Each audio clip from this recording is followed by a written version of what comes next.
Joining me today is my friend from Canada, recently moved to Mexico, along with me, my buddy, Jason Finley. And Jason and I have discussed at length Bitcoin. And Jay, quick question on a scale from 1 to 10, how knowledgeable would you say you are about Bitcoin? 6. A 6. Okay. And on a scale from 1 to 10, and I did this with somebody who was a 1, not even close to buying, how close are you to making your first purchase of Bitcoin? 9. A 9. So we don't have to move very far. So a lot of the questions that I'm going to answer for Jason, he might already know the answers to. I'm just going to be confirming them, and some answers we're going to be expanding on his knowledge, and hopefully you guys out there are also going to learn. You will notice that Jason is wearing an orange shirt. The moment that he is orange pilled completely, perhaps that shirt will brighten even more in that orange color. That is my goal today. Jason, what questions might you have about Bitcoin in general? What can we educate not only you, but the public about? So in the world, as we know, that has printed far too much money, and basically the monetary system is collapsing, and they know it, which is the cause of just about everything that's going on right now. Okay. Bitcoin is centralized but decentralized. Maybe you could go into that. Well, I'm not exactly sure how you would think that Bitcoin is centralized. What is centralized are the central banks that are sorry, trackable is what I meant. Trackable. Yes, the Bitcoin can be tracked on the ledger. Right. So while it is decentralized in terms of the fact that if you have it in your own offline cold wallet, the government cannot get their hands on it. In fact, nobody can without your private keys. So it's protected by a cryptography and a wall of electrical power, which is what protects the ledger. So in that sense, it's completely decentralized. However, it is trackable. They can track where the Bitcoin goes. There are ways to mask that. And that's why, for example, they have tried to make illegal when you do like a coin join. They're trying to find ways to imprison those who have created the software. And many people are up in arms about it because the creator, for example, of Tornado Cash is in jail while Sam Bankman-Fried is walking around free, the gentleman who stole $8 billion from people that put their Bitcoin on a centralized exchange. Remember, he had control over the Bitcoin, or what supposedly was Bitcoin, rather than you storing it independently, which again is what makes it decentralized. But the government can track it, but you can still mask it. So you can send it out to a coin join, and then so I send out a transaction, you send out a transaction, 100 small transactions, and go into one, and then they filter that out back into different wallets, and you'll still get approximately, minus a fee, the same amount that you inputted.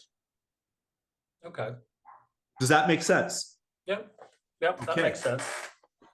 I think it's funny. I think that the big negatives to even the whole crypto world is, because I think I mentioned some of my other friends down in Mexico are also of the same thought as you. And so they got me all set up with all my accounts. Mm-hmm. And I will say it was a bit of a headache trying to get money into the accounts. Yeah. That turned into a bit of a circus, which I think is what turns a lot of people off. For sure. They want to create friction. The governments want to be able to create friction in order to keep your money in their control. System. Yeah. Because you just take a look at Canada, and you're talking about centralized control. You are aware that the Canadian government told the banks to freeze the accounts of anybody who was participating in the truckers movement, anybody who was on their list for whatever reason, and you didn't have control over your money. Again, with Bitcoin, that is alleviated because you control it. You are your own central bank. You're your own banker when you hold it independently. Yeah. What, just from your personal opinion, what do you think? And obviously it's just an opinion at this point because nobody knows.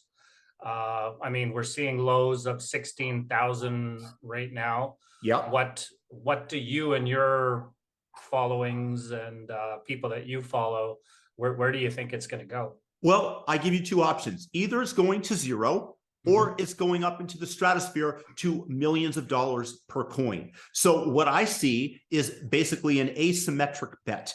I don't know how you stop Bitcoin. There might be something that I'm not aware of that other people hadn't thought of. There's been a lot of people that have devoted tremendous amounts of their brain energy into picking apart how Bitcoin could fail. And the easiest way for it to fail is for the United States to say you cannot operate with Bitcoin. Anybody who holds Bitcoin is subject to arrest and immediate execution.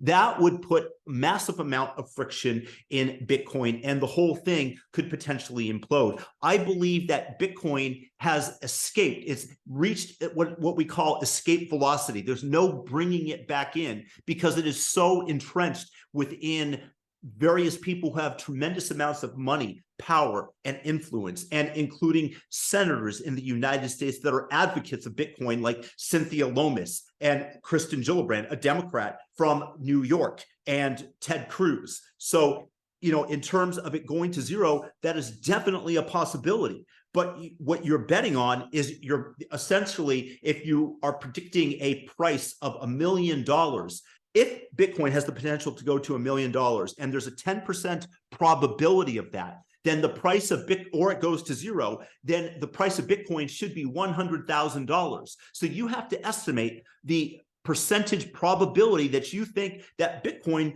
could reach those stratospheric levels. And the reason I believe that it will reach those stratospheric levels is because they are debasing the currencies, as you mentioned when we started, all over the world. They are printing more and more money, taking on more and more debt, to the point where it becomes almost impossible unless you have nuclear fusion that is invented that just creates so much energy that everything becomes a cost of zero, that you could never pay it off without some technology creation such as this. And we're probably still at least a decade away from that. Now, I've been talking for a long time, but again, you have to estimate what the percentage probability of Bitcoin going to $1 million is. And if it's only 10%, then it should be valued at 100,000 a coin. So if you think that it's that, then being valued at 16,000, then they're estimating that there is a sub 2% probability that would be the case. And I believe that is much more likely than that.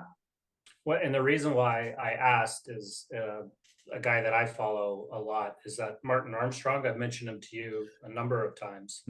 I will send you his link because you need to follow that guy. Sure. He's not a big crypto guy from the standpoint, says that the American government doesn't like competition. And obviously they're going to be coming out with their digital currency, which is why he thinks they're going to go after Bitcoin in a big way. Now, with that said, that's not going to dissuade me from buying some because I think it's worth the risk at this point. Yep.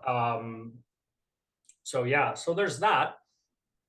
What was the actual number of Bitcoin? Because there's a finite number of coins, correct? 21 million will ever be in existence. And we know that many of these coins have already been lost. For example, Satoshi's stack reached over 1 million coins, and those haven't been moved and frankly are unlikely to ever move.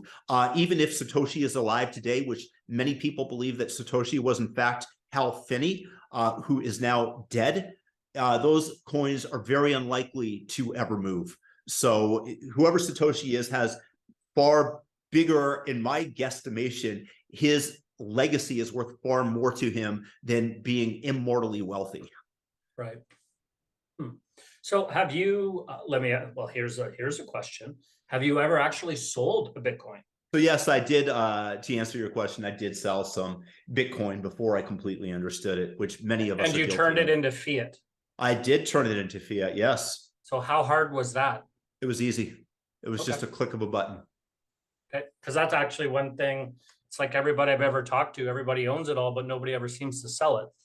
Yeah, well, many of us are what you call holders, or hodlers is what it's called in the Bitcoin community. And basically, we very much believe in the ethos of Bitcoin and the ethos of freedom and independence and being free from the constraints of those who want to control us, like the Elizabeth Warrens, the Karen of the United States, and Justin Trudeau, who obviously shut down the truckers' convoy and went out of his way to make life miserable for them. And as we mentioned before, shut down various bank accounts of people who even dare to donate to a cause that he didn't personally approve of. And Bitcoin is the life raft away from them, because you're able to remove your property to any jurisdiction that you choose. So if Canada starts saying, we don't like you, Jason, you're in deep trouble, you can take your Bitcoin in your head in a seed phrase. You don't even need your hard drive. You just leave the country and you can reconstitute your wealth, your property elsewhere, which is what you can't do with your property in Calgary. You cannot move it if they decide to tax you at an exorbitant rate. No, that is very true.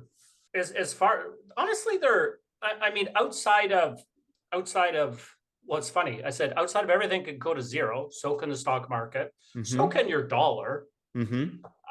Essentially. Yeah. Right? And I mean, that at some point, whether it's the American will probably be the last to fall, because it's going to be the hardest.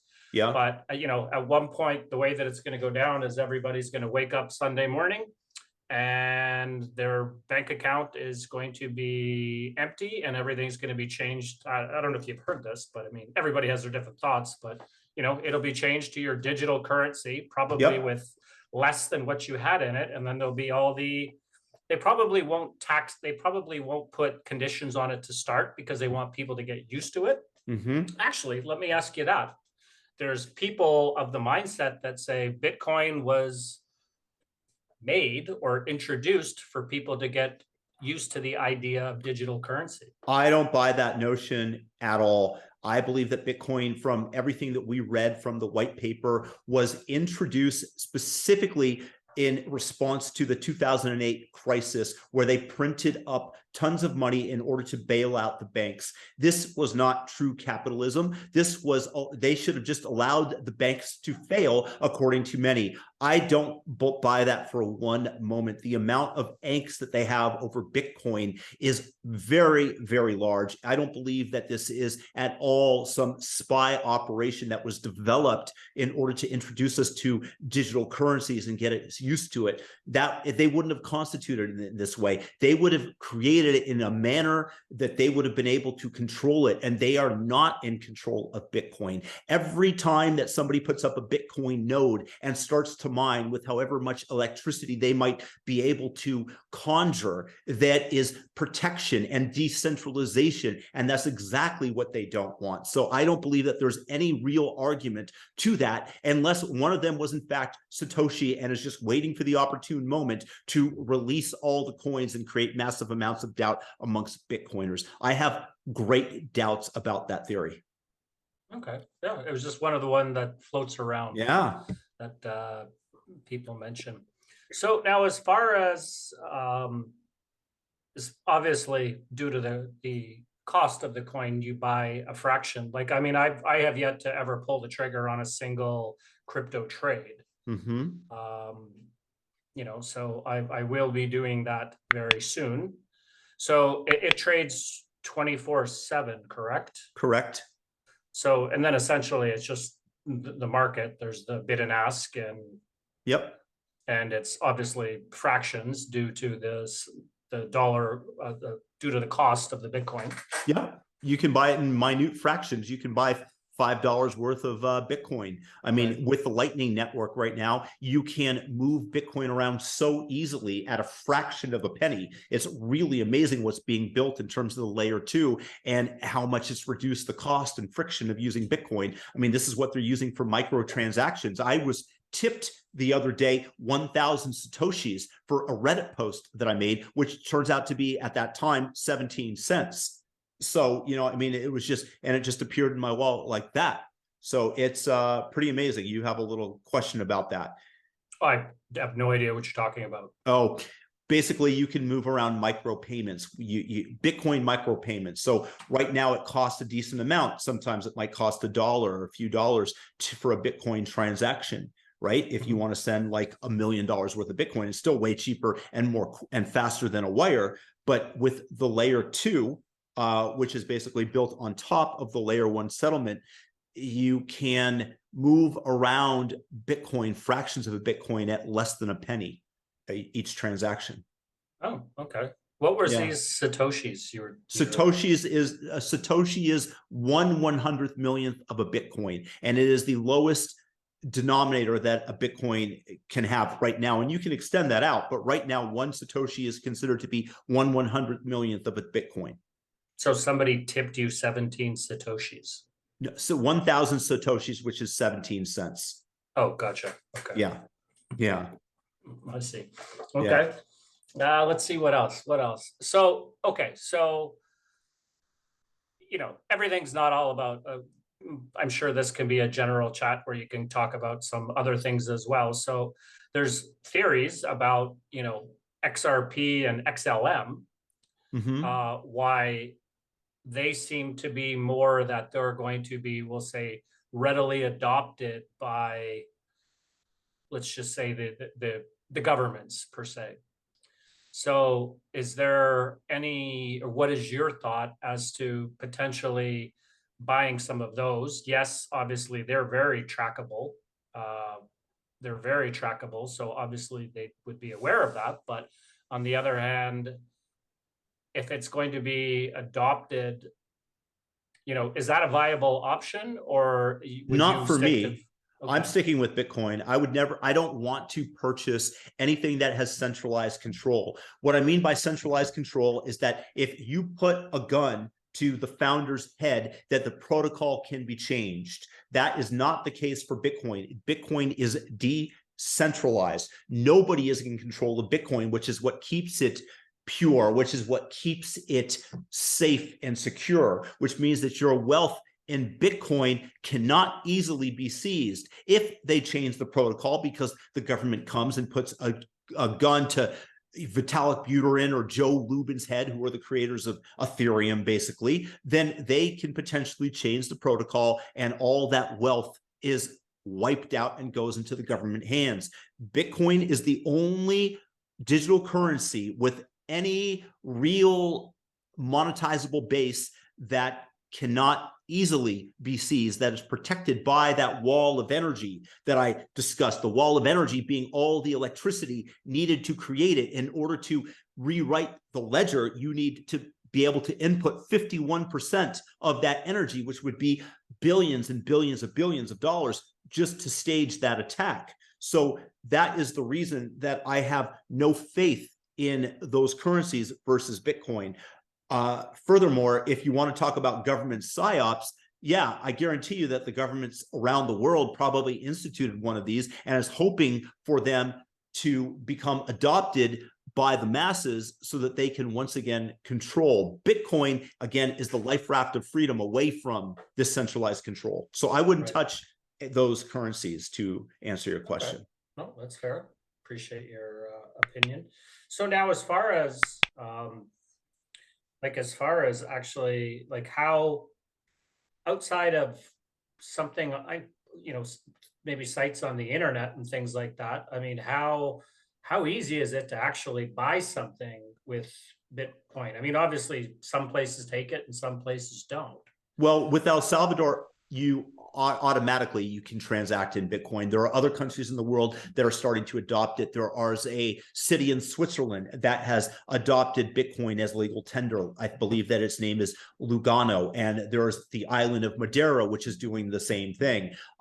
So it's spreading, and it's very, very difficult to stop it. It's not obviously as easy to purchase something today with Bitcoin as it is with a US dollar. The US dollar is still readily accepted all over the planet, and no matter where you go, everybody wants it. But Bitcoin is catching on very quickly. And again, with the layer 2 Lightning Network, it becomes very easy to transact. And Bitcoin, although not at the US dollar in terms of acceptance, is far more accepted than almost every single currency on the globe. You don't come into Mexico with Ukrainian hryvnias and expect to be able to purchase something. Similarly, if you've been to Myanmar, that currency is only accepted in Myanmar, and the Myanmar people don't really want that currency. They want dollars or gold when I visited, because at that point, nobody really knew about Bitcoin. Today, I guarantee you that many people, that Bitcoin offers these people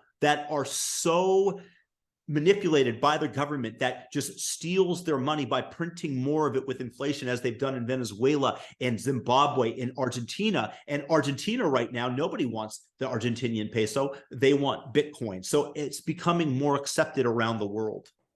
Is there a gold-backed crypto? I don't know for sure about the gold-backed crypto. The problem is that with gold, you never know how much somebody actually has. I mean, whatever they report, nobody knows for sure how much the US has in Well, it's just like the COMEX or anything, right? I mean, you have no idea. But with Bitcoin, you know exactly how much everybody has, how much is in with each wallet, and you can react with confidence based on the numbers that they give you. It's much more difficult to rehypothecate Bitcoin as opposed to gold, and that's the problem. The gold standard, although gold increases in supply because more of it's mined, there's not an absolute scarcity like there is with Bitcoin. With Bitcoin, we know for sure how many there are ever going to be, but still, gold was the hardest of the monies because it was hardest to reproduce, because it was more scarce than silver and copper. But you can still rehypothecate it, which is what's happened over and over again, where the banks would print out notes far in excess of what they actually had in their vaults. And this is just the human condition and human nature to do so. Nine to one. Well, you can do that with a loan, but at least that's written down on paper. With gold, you never know. Somebody can fudge their numbers. You don't know how much gold is in existence. You just have to trust. But with Bitcoin, the trust is easily calculable because there's an international ledger that everybody can see. So Bitcoin, I'm assuming, trades in USD, right? It trades in USD. It trades in other currencies as well. But I mean, it's what, 16 and change right now? Yeah, 16.5 something, right? Been as high as what, 65? it's been as high as 69. 69. Okay, yeah, I knew it was somewhere around there because I remember it. kind of peaking there. What's the low? What's the recent low? Right now, it's like 15.5, something like that is the recent low. Like in the last 6 months, because I know there was a bloodbath there after 15.5 after the whole FTX scandal. Yeah, 15.5. 15.5. So it probably has more or less bottomed, hopefully. Well, it might not bottom, but again, it might not have bottomed yet. But again, when you place a bet, you have to estimate the odds. You don't try to catch the low. You just try to see whether or not this play is a good one statistically. And as I mentioned, they're giving it a 2% or sub 2% probability that Bitcoin hits $1 million. So I think that the odds are much higher than that. And the truth is that you might not be measuring it in $1 million. In maybe 20 years, the whole world will measure the value of output potentially in Bitcoin rather than USD. That is a sincere possibility. I'm not saying it's 50%, but there is that possibility. Yep. So purchasing is just like it is on one of the, you have your, I'm assuming all the exchanges you can buy it. So yeah, Bitcoin is the most tradable of all of the cryptocurrencies. And again, Bitcoiners don't like to assign that moniker to Bitcoin, because crypto is generally representative of something that is centrally controlled, that had a pre-mine, that had investors that gobbled up a substantial chunk of what they're trying to sell to the public. Bitcoin never had that. Bitcoin is the only digital commodity. It's not a crypto asset.